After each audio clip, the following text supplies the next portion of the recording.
We are in March 2024, and Jackie Vaughn bringing you another market update. Okay, so the average sales price for single family homes in February was up 6.8% to a little bit more, 419,914. If we look at condos and towns, we see that average sales price is still increasing, increased 8.3%, but a lot more affordable as far as sales price. Homes, we see that average sales price is still increasing, 90,000 less at $351,000. So obviously this does not include the monthly homeowners association. So it's interesting, as an article came up, that Virginia is one of the most HOA states. Didn't know that. So when we look at our property selling over, under asking, we're seeing on average, they are selling a little bit under asking at 98.8%. Very different from when we're in a pandemic and it was over 100% for every property. So seeing this number go down shows that there may be some more flexibility in negotiation, but we're not really even talking 5% at this point. Very small number. So inventory is the big buzzword. And when we look at single family homes, we're thankful that it's gone up 15.4% at 1.5. 1.5 is still not even 2 months of inventory. So we need that number to increase a couple hundred points so that we can see a real change for all the people that are looking and want to buy property.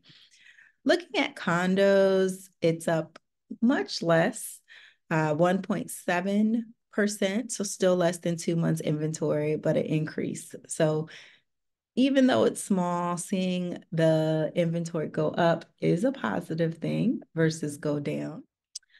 With all that news, with the sales price being high and inventory being low, we still have first-time home buyers. This is me with one. And the path has definitely changed in the past few years, but it is possible. So feel free to reach out to us at Mint Door Realty or me personally, Jackie Vaughn, for tips in how you can start the process of becoming a first-time home buyer, because it is possible. It may take longer, it may take some more planning, but it's definitely possible. So we talked about inventory, and with us having less than 2 months supply, we are still in the red in extreme sellers market. So what does this mean? The sellers have the upper hand.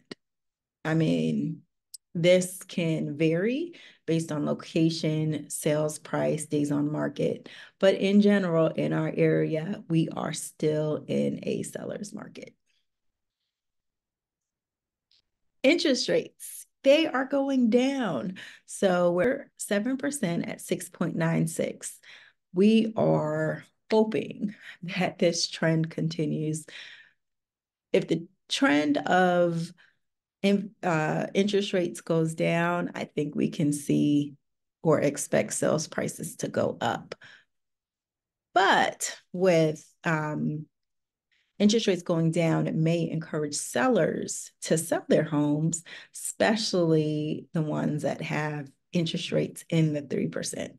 So it's very cost prohibitive for them to sell their house if they can only get a 7 or 8% interest rate when they have 3%. Their buying power decreases significantly. So there's a lot of reasons why we want to see the interest rates go down, even if it can affect or increase sales price.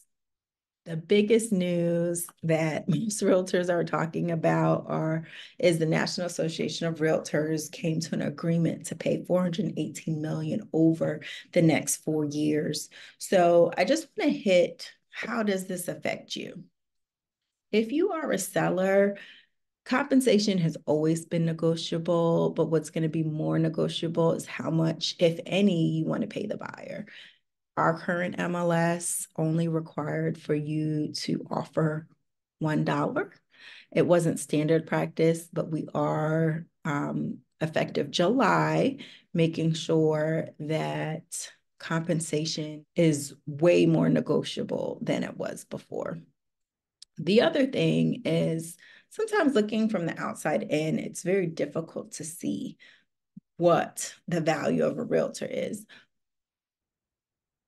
Comparing different realtors, especially when we look at, a standard the value of a realtor is. Comparing different realtors, especially when we look at compensation despite experience, marketing packages and things like that. So what is going to be more important for sellers is to understand what makes a realtor the right realtor for them as far as experience, what they are bringing to the table. So those are two things that can really impact sellers. When we look at buyers, there's a few things that buyers should consider. In right now, if you look on Zillow or in the MLS, the compensation that a buyer's agent receives for a home effective July will no longer be public information. So in theory, the goal was to prevent scaring a realtor saying, hey, I'm not going to show you this property because it's not providing compensation. But now that they take the information away from the consumer, I think it's going to muddy the water. But if you are a buyer, you do want to have a conversation with your buyer's agent and what their compensation is and what will happen if the seller is not offering the compensation to your buyer's agent. If you have VA financing, your lender will not allow you to pay anything outside the closing. So this is a very important conversation to have. In Virginia, the last 12 years, we have required a buyer agency compensation agreement. So this is now a national standard that is affecting some states, but it's not really affecting us here in Virginia. So I would say the last thing is just making sure conversation with your agent about strategies. So closing costs is one of those things that agents often negotiate for sellers. You have your down payment, but then there's a significant cost of closing costs. So we may see that buyer agent compensation becomes another part of closing costs or another thing to negotiate in the process. So I alluded to this earlier.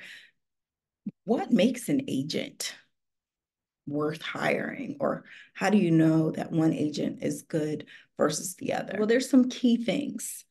You want an agent that's going to save you time.